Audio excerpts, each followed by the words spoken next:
να μας έδιωξαν από τα Πάναγρα, να είμαστε πρόσφυγες στη Λευκοσία, στη Λεμεσό, στην Πάφο, όμως η φύση των Πανάγρων δεν γνωρίζει εξαφάνιση. Και επειδή όλα ξεκινούν με προσευχή, οφείλουμε, καθώς πηγαίνουμε προς τα Πάναγρα, να περάσουμε από τον Άγιο Παντελεήμονα να προσευχηθούμε. Η εκκλησία του Αγίου Παντελεήμονα, η φωτογραφία αυτή είναι το 2013. Ερειπωμένη, καταστραμμένη, όταν μπεις μέσα δεν θα δεις τίποτα, δεν θα θυμηθείς τον Παγκράτιο, δεν θα θυμηθείς τον Κλίμεν, δεν θα θυμηθείς τον Άγιο ηγούμενο Πορφύριο, θα δεις μία ερημιά και τίποτα άλλο. Πρέπει όμως όποιος πηγαίνει από εκεί να περνά έτσι για μια προσευχή, να στέκει για λίγο εκεί, να προσεύχεται και ο Θεός να ξέρουμε ότι δεν μας αφήνει. Εμείς είναι που τον αφήνουμε.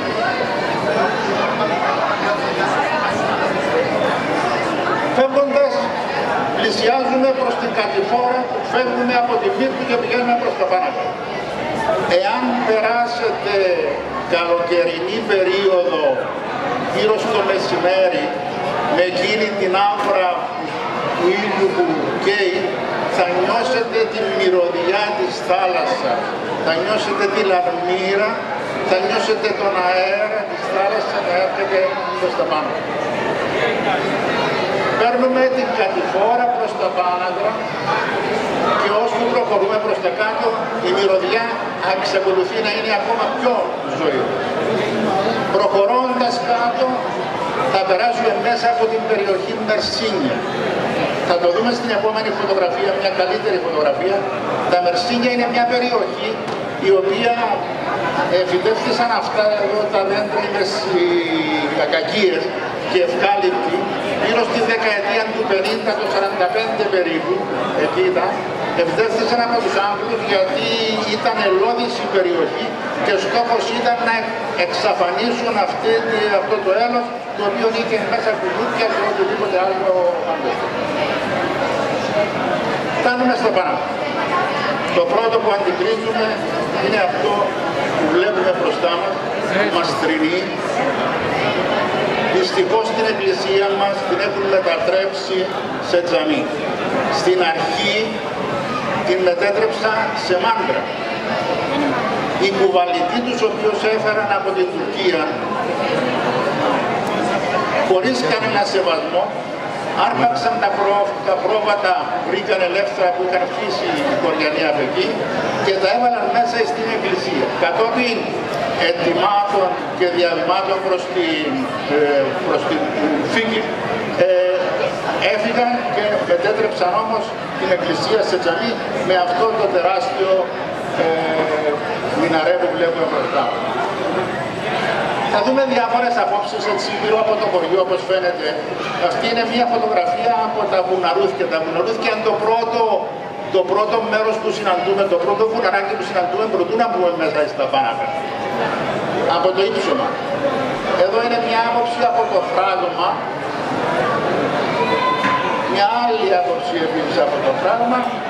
Και θέλω να δούμε, να ακούσετε ποια είναι η ονομασία του χωριού, ποια είναι η λιποτομία, ποια είναι η καταγωγή των κατοίκων και ποια η φύση του χωριού.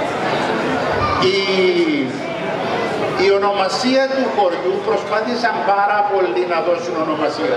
Μέσα από το όνομα Πάναγρα έδωσαν διάφορες, προσπάθησαν να ετυμολογήσουν τη λέξη Πάναγρα. Κάποιος μας είπε, υπάρχουν πολλοί αγροί, άρα Πάναγρα. Κάποιος μας είπε, επειδή γύρω-γύρω βλέπετε ότι είναι βουνά, είχε πολύ κυνήγι, το κυνήγι λέγεται Άγρα, Πάναγρα, πολύ κυνήγι. Στην πραγματικότητα όμως δεν είναι ούτε το ένα ούτε το άλλο. Η ονομασία του χωριού προέκυψε από τα Κοντήλια. Κοντήλια είναι μια περιοχή που είναι ένα ύψωμα απέναντι από το χωριό Και εδώ υπήρχε ο οικισμός Πάνακρον. Γιατί το λέω τώρα ότι είναι τούτο εδώ η περιοχή.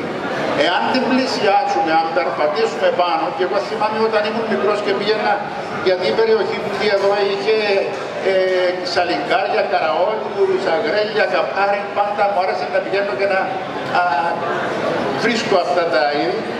Όλη η περιοχή πάνω που βλέπετε στο ύψωμα και το ροπέδιο πάνω ήταν γεμάτη από σπασμένα πύληνα δοχεία. Δηλαδή και εγώ τότε που τα έβρισκα, θυμάμαι έβρισκα και κάποτε μισοσπασμένα και δεν ξέραμε την αξία τους και τα πετάγαμε. Πίσω, στην άκρη πίσω αυτού του ροπεδίου υπήρχαν σπήλαια τα οποία ήταν συλλημμένα. Ναι. Αυτή είναι το ύψωμα κονδύλια που σας έλεγα προηγουμένως και πάμε να δούμε τη φυσική ρημοτομία. Θέλω να παρακολουθήσετε τη φυσική ρημοτομία του χωριού μας. Εδώ είναι προς την ανατολική πλευρά, ανατολάς μας, είναι οι πρόποδες του Πενταδακτύλου. Γύρω-γύρω το χωριό είναι με αυτόν τον τρόπο που είναι περιτριγυρμένο, με βουναλάκια, με βουνά.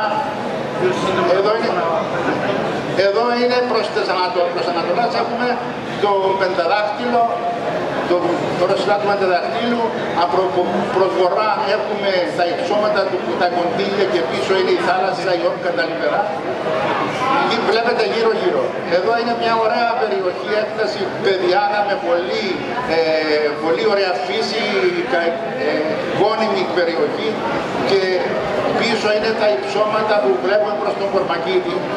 Εδώ είναι προς νότο άλλα βουνά γύρω-γύρω και στο βάθος τα υψώματα Μύρτου και εδώ στο βάθος είναι τα υψώματα προς τον Αδόκρεμα, προς τη Μύρτου. Υπάρχουν δύο ποταμοί, δύο χήμαροι. Ο ένας είναι πίσω που φαίνεται, είναι το Φράγμα. Περνάει μέσα ο ποταμός των Πανάγων. Και στην άλλη μεριά εδώ είναι ένας χήμαρος ο οποίος λέγεται τα Ιδροπνίχτη.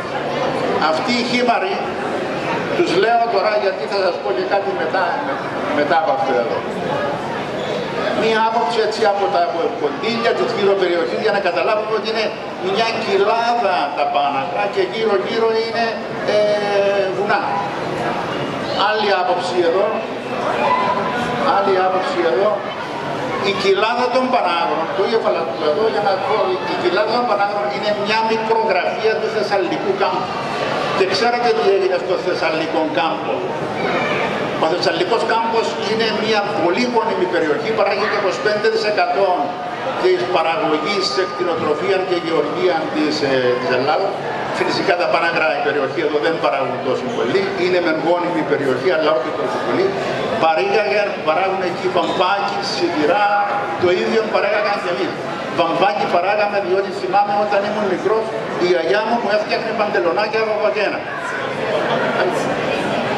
Τώρα, είναι ευάλωτη όμως στις καιρικές συνθήκες. Φανταστείτε όλη αυτή η περιοχή που είδαμε να κάνει εκείνη την βροχή που έκανε στη Θεσσαλία. Ή φανταστείτε να γίνει μια νέα τέτοια νεροποντή στην περιοχή μας. Τι θα γίνει. Η μόνη έξοδος που έχουν το νερό είναι τούτο το πέρασμα εδώ, το οποίο είναι μόνο ένα γεφύρι. Ένα γεφύρι είναι και γι' αυτό και η ονομασία που έχουν δώσει οι Τούρκοι δεν το ονόμασαν πια κάτι το άλλο χωριό με δική τους ονομασία, τουρκική ονομασία, το ονόμασαν με τουρκικά, αλλά η ονομασία είναι και σε τίτκο που σημαίνει πέρασμα. Από αυτό το πέρασμα. Φανταστείτε τόσο όγκο νερού να μπορεί να περάσει μέσα από αυτό το πέρασμα το οποίο είπαμε όχι γέφυρα, γεφύρι. Ένα γεφύρι.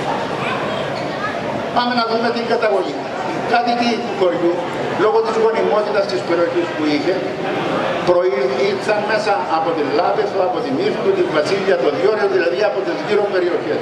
Εμένα οι γονείς μου είναι η μένα από την μητέρα από την Λάπεθο, εμένα από τον πατέρα από την Μύρτου και έτσι δημιουργήθηκε το χωριό, το οποίο είμαστε η φύση των Πανάγρων.